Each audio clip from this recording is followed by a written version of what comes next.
Hi everyone, welcome. We're just going to give it a minute for the rest of our attendees to join, and we'll get started here in just a minute.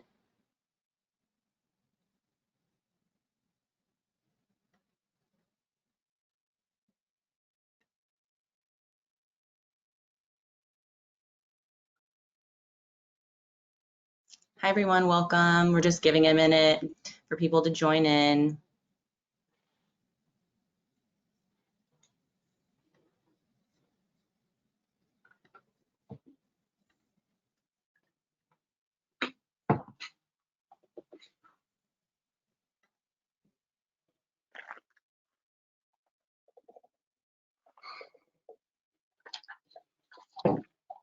All right, we're going to get started.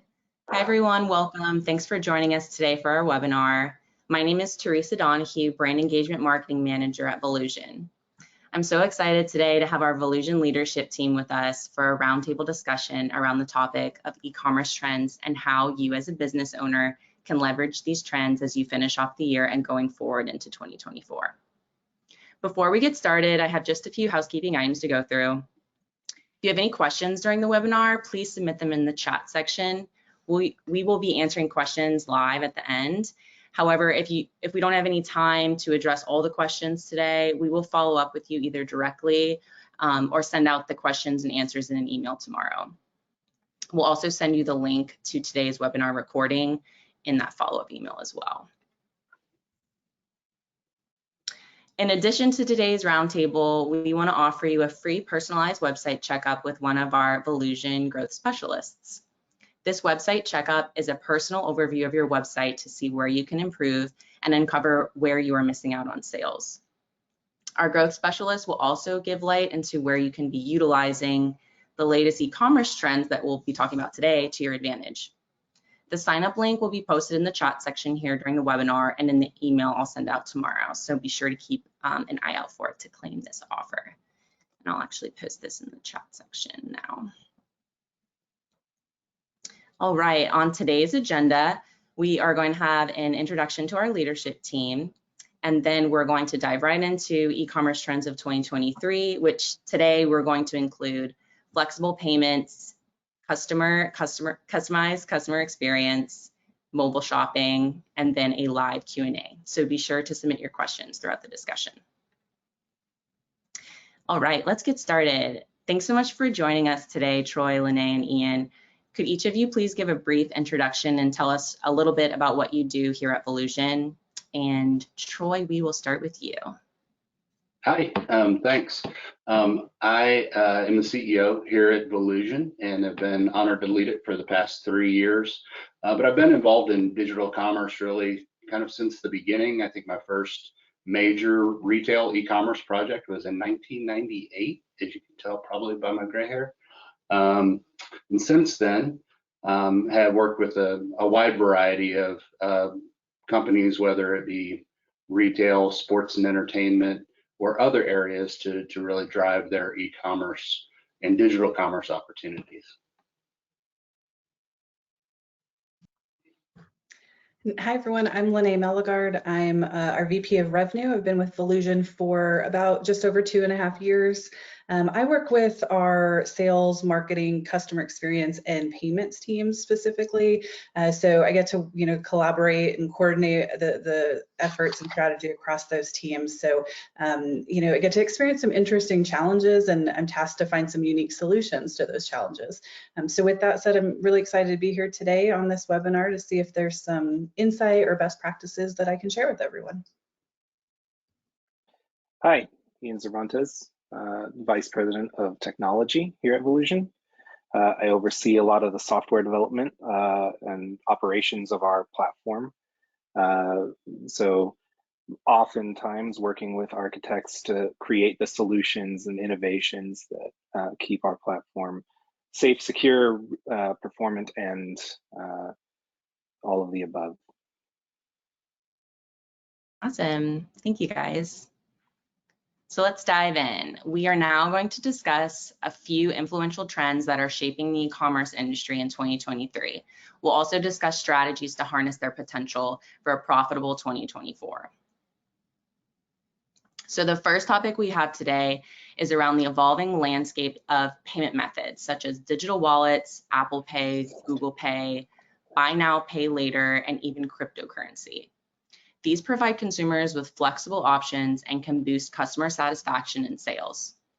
A recent report by FIS shows that currently 49% of total e-commerce expenditure worldwide is paid using digital wallets, making it the most popular online payment method among global consumers. That's almost half of all e-commerce payments. It's absolutely vital to be offering these digital wallets and the multiple payment options to our consumers. So Troy, I'm going to give this first question to you. Consumers are increasingly valuing convenience and security when it comes to online payments. Could you share some best practices or success stories where e-commerce businesses effectively leverage these flexible payment options to not only enhance the customer experience, but also drive substantial revenue growth?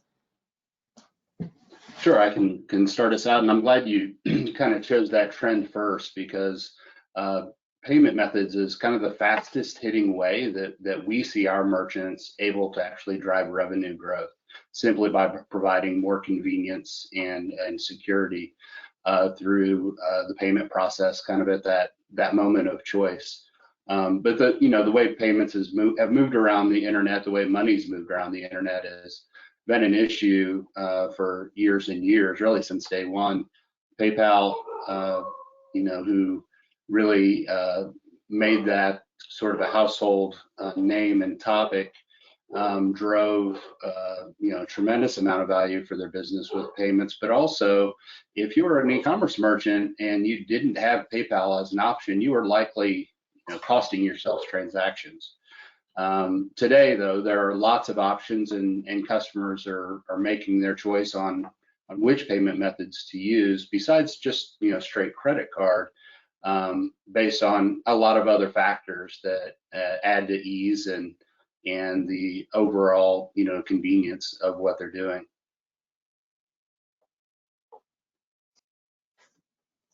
Yeah, for sure. Yeah. Go ahead. That's okay. I was just gonna see if Lanée had something she'd like to add there.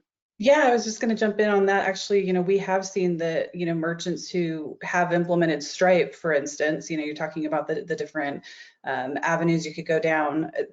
Those who've implemented Stripe, we've seen them have a more streamlined experience, but they've also seen up to, upwards of 7%, 6 to 7% higher revenue in some cases too. So that's been really important. Yeah, I think the wallet methods and like Stripe Link or buy now pay later methods are just becoming more than mainstream. I think they're well known today.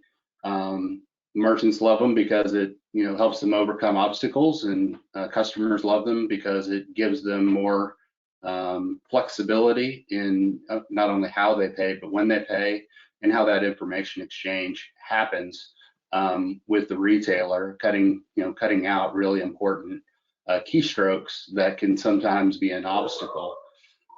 We've seen, I know you asked for some numbers. I mean, we've seen merchants, particularly ones with average order values over, say, $100, driving 5, 10, 15% growth, month over month, simply by adding BNPL functionality, where customers are afforded, a payment method that allows them to pay over time. So, I think we'll see that, other merchants are adopting that, and they're going to be converting more customers. And not only that, but those customers are paying more on an average order value.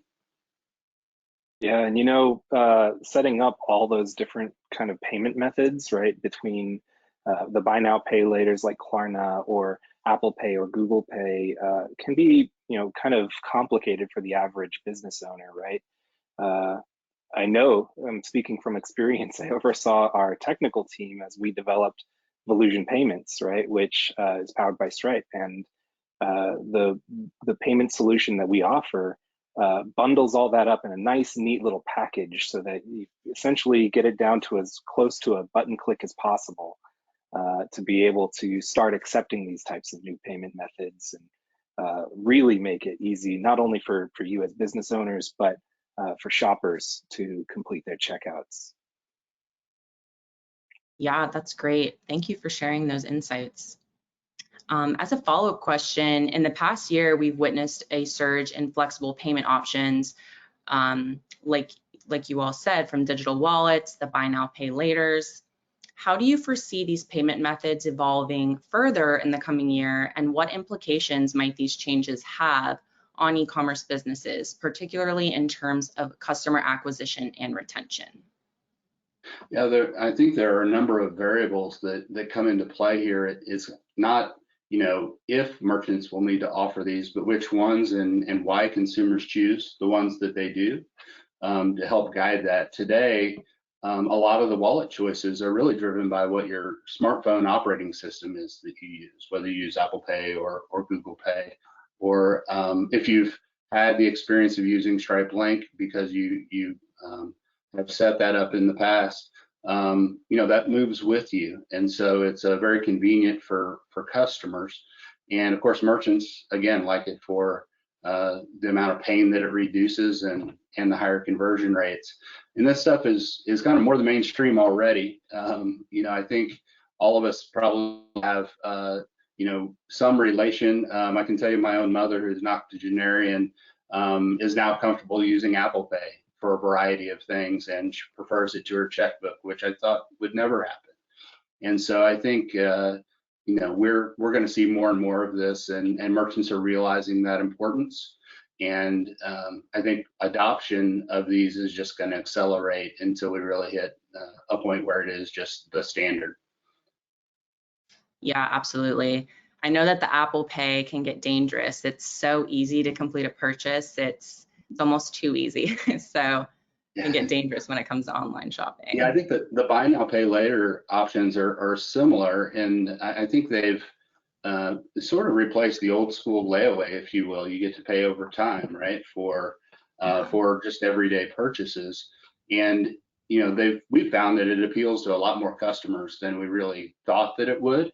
And we don't know all the reasons for that, but it's continuing to grow. We see merchants getting, as I said earlier, really significant bumps in average order value, especially in specific segments when they add buy now, pay later.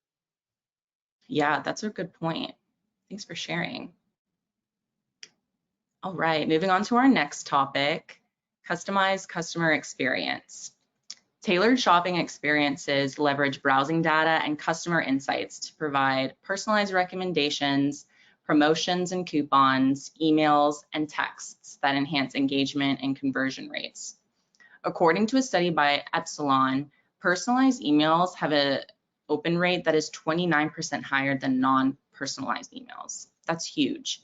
So leveraging data and technology to provide tailored experiences for our shoppers can really be the key to meeting needs for our consumers and driving revenue growth. So this question I will give to you, Lanée.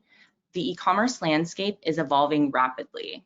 How can smaller businesses with limited resources and data effectively implement customized customer experiences? Yeah, great question. Ultimately, I think, regardless of the business size, there's some key practices to think about when it comes to customer experience. First, just ensuring that you know your customer base really well. Do you know what their challenges are, what they're trying to solve for, and then how your solutions or products fit those needs? Do you know who your customer is trying to reach? And then from there, once you have all that information and fully understand where they're coming from, then you can start to provide them with resources and solutions that are customized to them, like you said, and that can help them achieve those things quicker. It's, really helping them understand the benefit of your product or solution to meet them where they are now, basically in their customer journey. So they realize that faster. So once you know all that information about the customer, I think from there, I would recommend segmenting that base into various similar groups. So you could, for example, you could group your customers by, you know, those that are in a similar industry or those that are in a similar role. And that's important because then you can create content or, you know, change your messaging that's more catered to them. You can provide them resources that make more sense to, you know, their specific industry where they have specific challenges that another industry wouldn't make sense for. So those are some ways that, you know, you can definitely customize regardless of your business size and what tools you have at your disposal. That, you know, those are some things I would recommend. And then, you know, you can take that even further. If you do, you know, have a marketing automation tool that you can use, you know, you can pull information from your customer database to address your customer by name, you know, have it, you know, just a simple customization there. Again, provide those solutions or suggestions based on, you know, their interactions and engagement with your solution. What have they already purchased or what are they using? And do you have a solution or a product that complements that really well? And then on top of that, you know, when it comes to customer experience, I mean, you know, we all know this one, but just ensuring that any touch point your business has with your customers is a positive interaction. So just being aware of what are all those, you know, those different touch points that you have across your company with your customer and putting yourself in their shoes and just, you know, like literally just writing those down. What are all the different touch points and making sure that you're aware of all those and if there's anything you can improve on. So those would be a few of my suggestions. Yeah, I would add on to that. While we've all heard about these giant customization programs, you know, back in my history, I've worked with a company who had 10 million customers and sent out 4 million unique promotional offers and variants of those offers because they had so many products and so many customer segments set up. And that was truly big data kind of stuff. But most e-commerce merchants really can start small with the tools that you have at hand. Some of the things Lanée mentioned are really just, you know, data in Excel and kind of sorting it and understanding the relationships between products and other variables or factors that you know about your customers. But it can be, you know, really simple in what you do to personalize a message or an offering. And ultimately, I think that the tools are going to get there where that vision of, you know, having some, you know, uniquely curated assortment that's dynamically priced by the individual, and you know, it's all made to order in 24 hours. Maybe that can happen someday, but for most of the merchants that we deal with, they're just really trying to find, okay, I've been hearing about this AI thing. What can I really access now that would help me, right? And I think there are a few things that we should mention along those lines, like, you know, simply using one of the generative tools to help you rewrite your product descriptions so that you get better search results and better, you know, both on the site as well as, you know, on the web. Also, you know, these tools are really good at categorizing things for you. So using it to do some of the analytics for you, so you don't have to be an expert at, you know, regression, for example, to figure out which items are driving sales for you. So, you know, I'd encourage you to just pick a spot where you think you have an opportunity and explore that spot to do some customization work. Yeah, that's great. Thank you for those suggestions. As a follow-up question, what are some creative approaches or tools that small to medium-sized e-commerce businesses can use to gather this valuable customer data for personalization? And how can they translate this data into actionable insights to enhance the customer journey? Yeah, I mean, I think that kind of, you know, goes along with what Troy was just talking about. You know, you could start small with this, you know, to basically look at the data you already have within your customer database, start pulling that into some spreadsheets and looking for some patterns. Some other small things that you could do are, you know, and this is something that we do frequently as well, is you can send customer surveys, you know, out to your, you know, to different segments of your customers as well. We like to do this, you know, for example, we've done it before where we want to get additional insight into what challenges are you experiencing so we can better understand what you need from our solutions specifically. You know, and then we can take that data, look for trends, look for the things that are asked for the most, and then incorporate that into our planning efforts as much as possible. So that's one example, is the customer surveys. There's a lot of, you know, great tools out there, and that's something where you can start small. Another thing is social listening. You know, you can look at your social media channels and just look for things like, you know, look at the conversations that are happening, the number of interactions that customers are taking, which posts they're interacting with, you know, and then analyze that to look for trends as well. That usually will tell you a lot of information and insight that can help drive some of your decision making as well. You can also look at review sites and see what positive and negative things are being said about your business. You can use that information to just better inform your overall strategy. You know, you have to take that with a little grain of salt, of course, since it is, you know, with reviews, but you know, that's something that honestly, that's really transparent feedback that you're going to get from customers. So it's good to look at that, and that a lot of times, depending on the review sites as well, will give you specific information on either what your solution does really well or is possibly lacking. So again, you can use that data and really just, you know, kind of getting all of these, trying all these different things, test them out, see what works best for you. It's really comes down to the testing. Just continue testing, see what works best. And then, you know, all of these little data points start to add up and help better inform your customer journey and then the internal decisions that you're making. I think the another point that I'd add to that is really to, you know, think about this in terms of micro segments, right? Where we're really going to get the customized or personalization effect is when you're able to take your mass audience and not only look at what the appeal is of your site or the way it's assorted, but go down to some very specific parts of that. You know, we serve literally dozens of industries, but we do work to try to understand very specific subsegments of industries to try to see what is something unique we can bring to the market to offer those segments. And to do that, you really have to do your research, right? You can do that with just your human skills. But again, there are, if you're in digital commerce or thinking about getting in it, you probably already received 50 emails from companies who claim to have optimized a chatbot for your customer support.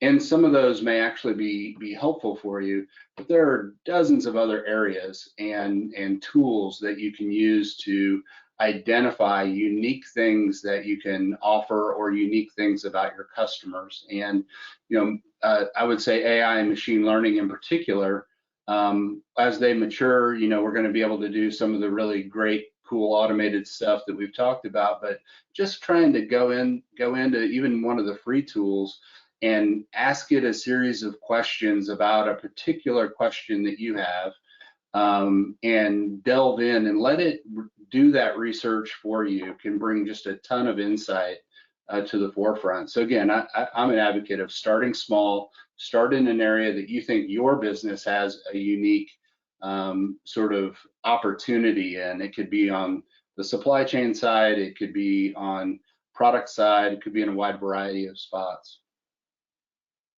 Awesome. That was really great information. Thank you, guys. All right, moving on to the next topic. Mobile shopping is here to stay and it's here to grow. If you're an e-commerce business owner or shopper, I'm sure you're very aware that mobile shopping has impacted the e-commerce industry exponentially. According to a study by eMarketer, mobile commerce is expected to make up 70% of retail e-commerce sales by 2024. Understanding and optimizing for mobile is no longer optional, but essential. This means that businesses need to make sure that their websites are mobile friendly and easy to navigate on smaller screens. So this question is for you, Ian. What are your thoughts on the evolution of mobile shopping within the last 3.5 years?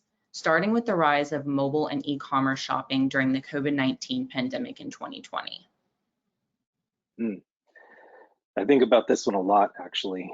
Early on, kind of in the pandemic, we saw a study out of McKinsey that showed that total e-commerce sales for retail went from about 15% to about 34%, more than double, right? And if we zoom in on that just a little bit and we look at, okay, what, if for all of the e-com sales, what percentage was mobile commerce at the time before the pandemic? We were looking about 40 to 50% of all e-com sales in the United States being mobile kind of sales. But now here we are looking at 70%, right? And I think the correlation that we can make here is that people have gotten very comfortable and confident purchasing through mobile devices rather than in retail stores, right? Now we're not at the height of the pandemic anymore, right? So 34% of all US e-com sales has cooled down just a little bit, but we're still significantly higher. And so, what we've done here at Volusion, we've built an all new kind of checkout experience, right? We call it premium checkout, and that was built with a mobile first kind of mindset, right? We built it with large tappable buttons with simplified flows to make sure that not only is it easier for people to complete their checkout processes, but faster. And in fact, when we measured how much faster on average a checkout experience is on our premium checkout offering, it's about 30% faster compared to traditional checkout flows. So we're really satisfied, really happy with those kinds of results. And anytime that you can make things easier to get through a checkout phase, it's going to increase conversions and sales. Yeah, and when you talk about the faster checkout experience too, just for everyone to keep in mind, we have launched Apple Pay, Google Pay, and Stripe Link recently, which makes it an even faster, checkout experience. Yeah, that's right. Thanks for mentioning that, Lanée. And thanks for your insight, Ian. Actually, as a follow-up to that, specifically talking about mobile design. So mobile design is a critical aspect of creating a positive mobile shopping experience. What are some key principles and design strategies that e-commerce businesses should prioritize to ensure their websites and apps are user-friendly, visually appealing, and optimized for mobile devices? Now you're talking my language. I like to get into the nitty-gritty about how to build your website with HTML5 and make it all mobile ready and whatnot. But perhaps I shouldn't dive too deep technically. What I do think, though, is that we're starting to see a trend among millennials and Gen Z in particular. They're performing all of their product research and figuring out, okay, what do I want to go buy? What seems like something I need to go get now or whatnot. They're doing all of that product research through social media. Right, and so because they're going to Instagram and seeing, a hairbrush that can allow them to brush their hair without any, tangles or catches, or they see the latest fidget spinner, fidget toy. These kinds of things that they're seeing in social media, they want to go and share links to go buy these things, right? And when they share these links, if they go to that page that is the store, and they see a website that is very obviously from the 1900s, it makes them lose confidence in that store. And they don't want to go purchase through that store. They want to go to something that they are more familiar with, right? And the design language, right? If you modernize your templates, if you modernize your look and feel, really instill that confidence and keep it through until they are able to make it through their checkout process, right? And a lot of it comes from the fact that these social media apps are all on their phones, right? And so that's why you must absolutely be thinking about how your website looks and performs on mobile devices. So we spent a lot of time and effort, a lot of energy building Site Designer, a new website building experience, right? And it was just like our premium checkout offering, built with mobile in mind, right? Everything that you build in the Site Designer is going to be responsive for mobile designs, as well as, you know, scaling up to look good on a desktop, on a laptop or something like that. Absolutely important to maintain that kind of you know, positive energy and appearance for anybody landing on your site. Yeah, I agree. It's so important to have that, you know, updated, modern feel for your website, especially when it comes to mobile. So thank you for sharing your insights with us, Ian. All right. All right, so we had some great discussion just there. So I just want to summarize what was spoken about today.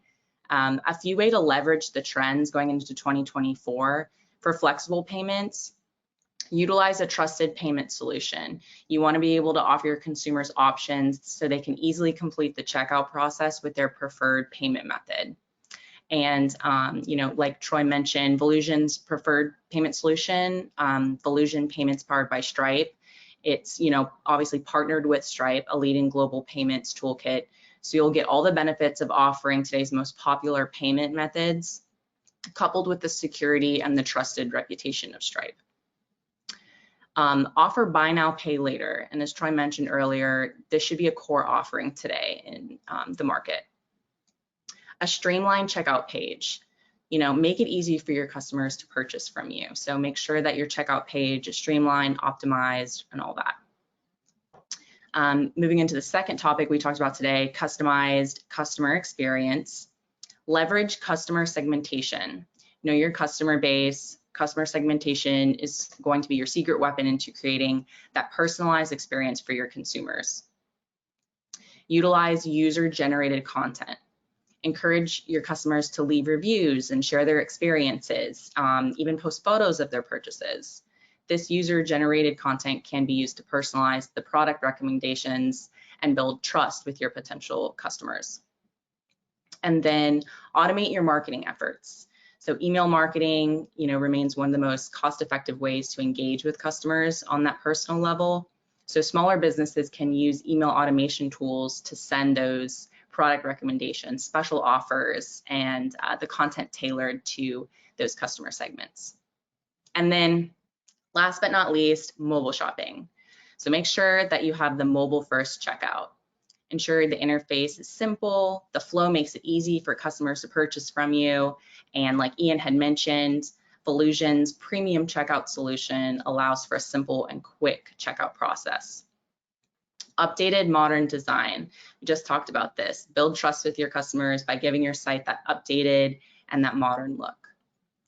And then offer Apple Pay, Google Pay, Stripe Link for the faster checkout. These payment solutions make purchasing extremely simple and easy for customers. So with just the simple tap or click on the smartphone, a purchase can be completed without the hassle of entering information on a phone screen.